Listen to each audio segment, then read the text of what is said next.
Alors, en compréhension de texte, on va commencer l'étude et la découverte d'un nouveau personnage. En réalité, on va en faire deux, mais aujourd'hui, je vais vous montrer le premier. Le premier, c'est Nasreddin Hoxha. Alors, Nasreddin Hoxha, c'est un personnage que l'on va découvrir ensemble. Je ne veux pas trop vous en dire, puisqu'on va essayer de le comprendre et de voir quand il a vécu, où il a vécu, etc., etc., à travers ses textes. Alors, c'est lui, là, que je vous ai représenté, sur son âne. Donc, c'est Nasreddin Hoxha. La plupart des textes qu'on va étudier ensemble et que je vais vous présenter sont tirés de ce livre, donc Absurdité et paradoxe de Nasreddin Hoxha, publié chez Libretto, et je vais vous en lire un. Comme ça, vous allez avoir une petite idée du type de texte dont il s'agit. Le texte s'appelle Les deux tabatières.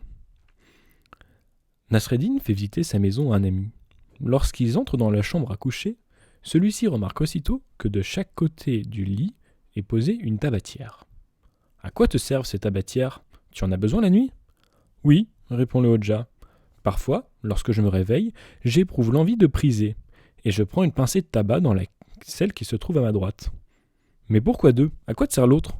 L'autre, celle de gauche, est vide. C'est pour le cas où je n'ai pas envie. » Alors à chaque fois, c'est des textes qui sont courts et un petit peu difficiles. Et ce qu'on va faire ensemble, c'est voir quelle stratégie on peut développer pour essayer de les comprendre. Vous allez voir, la plupart du temps, c'est soit des textes qui peuvent être rigolos, soit qui ont une morale, et c'est des textes qui sont surtout très connus dans le monde orient.